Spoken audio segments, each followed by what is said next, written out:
suis métis, un mélange de couleurs. Oh, oh métis, je viens d'ici d'ailleurs. Oh, je suis métis, un mélange de couleurs. Oh, oh métis, je viens d'ici d'ailleurs. Oh, métis, un mélange de couleurs. Oh, oh métis, je viens d'ici d'ailleurs. J'ai toujours regardé en fait autour de moi les petites choses, les grandes choses, les détails. Et quand j'ai eu 13 ans, j'ai eu en cadeau un appareil photo, mais très très basique, un Lubic 2, je m'en souviens bien, qui m'a vraiment servi à m'entraîner, à apprendre les bases de la photographie. Et ce qui fait qu'en fait, j'ai jamais pris de cours, jamais pris de cours de photo. J'ai surtout entraîner mon œil, à regarder, à entraîner la vision des choses. Et pour moi, mon premier objectif, mon premier instrument, moi, c'est l'œil, avant d'être l'appareil photo.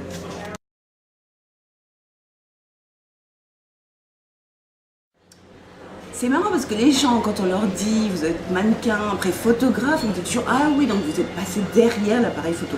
Alors qu'en fait moi, j'ai passé plus de temps à faire des défilés que vraiment à faire de la photo ou à rencontrer des photographes. Et pour moi, ça a vraiment été un grand bonheur parce que j'ai rencontré beaucoup de gens intéressants. J'ai rencontré des personnes inoubliables comme Karl Lagerfeld, qui est devenu mon mentor, qui m'a vraiment aidé au départ quand je me suis lancée dans la photographie. Ce qui fait qu'en fait, mes premiers jobs en tant que photographe, ça a été de faire des photos dans les backstage de chez Chanel, où je prenais en photo les petits détails que j'avais observés quand j'étais mannequin, ces petits détails qui font, alors c'est pas une veste Chanel, ces petits détails qui font les belles choses. Et donc voilà, donc c'est surtout ces moments-là dont je me souviens, donc c'est vraiment, non, c'est des bons souvenirs. Alors Métis et Mélange, c'est un livre que j'ai fait il y a déjà maintenant plusieurs années.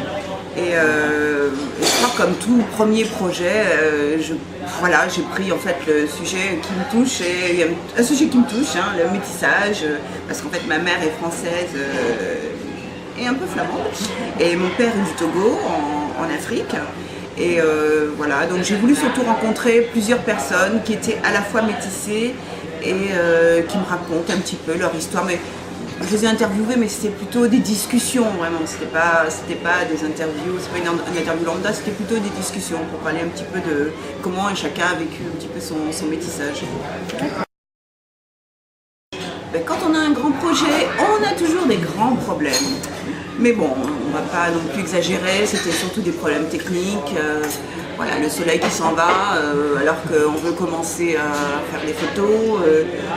Ça peut être un lieu qu'on a loué, finalement ça ne se passe pas comme ça. Mais voilà, tous ces problèmes, en fait, on les oublie après. Une fois que j'ai eu le livre dans les mains, mon premier livre dans les mains, là, c'était super. J'ai oublié tout ça, j'ai surtout pensé à tous ces gens qui m'avaient raconté leur vie, qui avaient posé pour moi, qui avaient raconté la vie de leurs parents, et puis des fois même qui m'avaient confié des petits secrets, mais bon, des petits secrets que je ne vous confierai pas. Mais voilà, non, mon souvenir.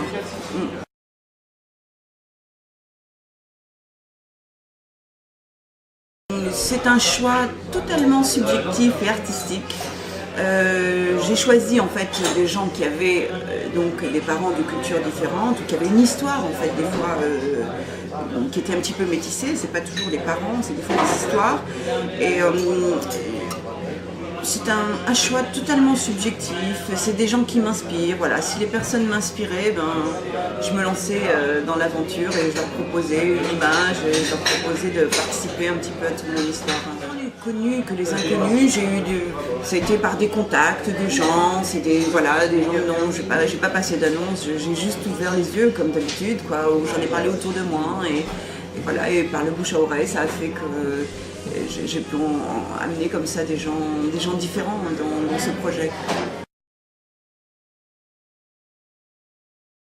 En fait, quand on est métisse, c'est toujours pareil, on essaie de deviner d'où on vient. Et la plupart du temps, les gens ne devinent pas. Ou voilà, ils inventent des choses, enfin bon, c'est très difficile. Donc je voulais un petit peu jouer sur ce petit clin d'œil, essayer de mélanger un petit peu la vision des choses. Donc chaque personne est photographiée dans un univers qui évoque un pays qui n'est pas son pays d'origine. Hein, c'était un clin d'œil, c'était une façon en fait de s'amuser avec ça, mais c'est toujours une histoire de puzzle, de mélange, voilà. Sincèrement, toutes les personnes qui ont participé, qu'elles soient connues ou pas, vraiment ça m'a touchée qu'elles participent à mon projet, qu'elles posent pour le livre, qu'elles répondent à des questions qui parfois étaient très personnelles. Mais je me souviens en fait que quand j'ai proposé à Eric Tongpong, qui est un publiciste et quelqu'un qui travaille aussi dans la musique, de poser avec ses filles, sa femme, elle était aussi très emballée par le projet.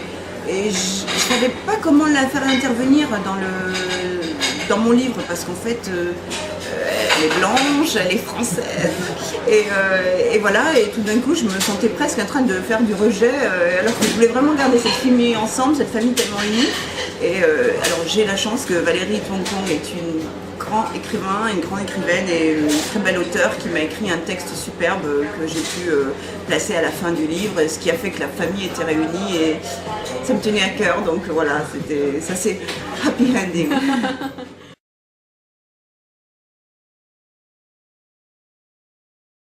Aurélia et Kamani, c'était une belle rencontre parce qu'en fait c'est des vrais petits amoureux, voilà, ils étaient vraiment ensemble. Donc je leur ai demandé en fait presque de vivre leur vie, hein, c'est-à-dire je leur ai demandé d'être très proches, de s'amuser ensemble, de rire. Et moi je tournais avec mon appareil photo, je tournais tout autour d'eux, d'avoir des petits moments comme ça, essayer de capturer le petit instant qui était un petit instant amoureux, un petit instant charmant. Et la photo donc d'Éric Judor, qui est un comédien comique, oui, qui aime faire des blagues tout le temps, qui est plein de vie et qui est juste charmant et très drôle. Mais c'est vrai que je le voulais dans une image où il était vraiment calme, presque en train de prier, vraiment très très recueilli. Donc c'est un petit peu un challenge, voilà, quand quelqu'un arrive comme ça plein d'énergie et qu'il faut vraiment apprendre à gérer son énergie, à canaliser un petit peu, et puis le mettre en confiance dans son image.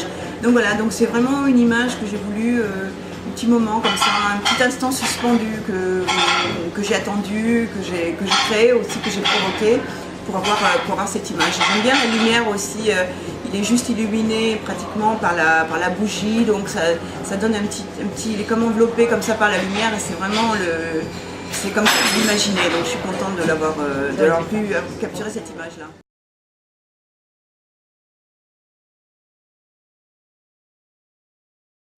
Je pourrais dire que les choses évoluent en France, mais à une vitesse d'escargot. Donc ça avance, mais c'est vraiment très très lent et je pense que c'est vraiment dommage parce qu'il y a vraiment beaucoup de choses à faire et il y a beaucoup de portes à ouvrir encore pour les minorités. Je pense qu'aux États-Unis et en Grande-Bretagne, les minorités sont peut-être plus organisées, plus structurées, ce qui fait qu'elles sont peut-être plus fortes. Elles arrivent mieux à s'organiser pour créer des événements, pour faire avancer les choses. Je pense qu'en France c'est une bonne chose et peut-être une mauvaise parce que des fois on peut aussi se retrouver dans une sorte de ghetto quand on est trop communautaire. Mais je pense qu'en France c'est peut-être ce qui manque, un petit peu plus de lobbying. De lobbying certainement. Je pense de toute façon qu'il y a une évolution parce qu'on a vu avec déjà plusieurs Miss France d'origine métisse. Bon, il y en a une qui était dans mon livre, mais après on a eu quand même des filles d'origine métissée qui ont été élues Miss France et qui représentaient quand même la France. Donc je vous dis, je ne pense pas qu'il faut faire un constat complètement négatif. Il faut bien ouvrir les yeux encore une fois, il faut rester à l'écoute de ce qui se passe. Mais voilà, on peut juste regretter que ça se fasse très très lentement. Mais il y a des belles choses quand même qui arrivent quand même, ça c'est bien. Photographe que j'aime depuis longtemps parce que je me rappelle, je découpais dans les magazines de ma mère les photos, les magazines de mode, je découpais les photos de Sarah Moon, de Serge Lutens et de Guy Bourdin. Vraiment, j'aime beaucoup ces photographes qui savent créer tout un monde qui n'appartient qu'à eux en fait, hein, tout un monde à travers leur photographie. Et donc voilà, c'est des photographes, bon, j'aime toujours leur travail, mais J'aime aussi des photographes plus récents, comme Rimi Akansan, qui est une jeune photographe, mais vraiment toute jeune, qui a un univers très poétique, qui me touche beaucoup. J'ai une amie aussi photographe, une petite Frenchie qui s'appelle Minnie Wild et qui a un monde, qui crée comme ça tout un monde, des photos avec des poupées, un petit peu faux-folle, hein, mais que j'adore parce que c'est un monde différent. Et je suis une grande fan aussi du travail de Ali Madavi, qui aime les femmes très sophistiquées, qui aime faire un peu renaître des pin-up, toujours un univers mais extraordinaire. Alors c'est vrai que tout ça, ce sont des mondes qui sont totalement différents, c'est des styles totalement différents, mais voilà, ils savent créer tout ça et voilà, c'est ça qui me touche.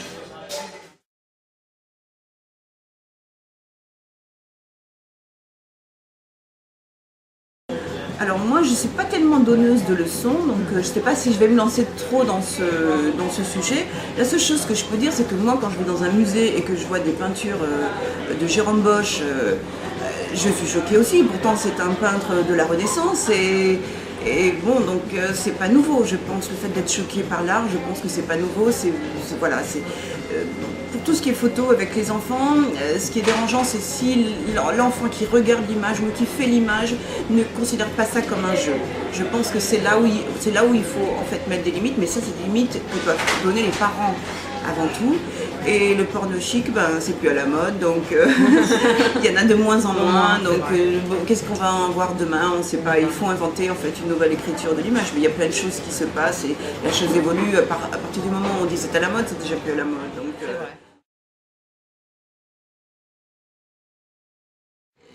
j'ai un projet, mais voilà, donc, parce qu'en fait c'est un projet, je l'ai à peine commencé, j'ai juste pour l'instant, c'est aussi une histoire, une série de portraits, dans un sujet totalement différent, mais c'est aussi sur des portraits à nouveau, avec des interviews, des discussions,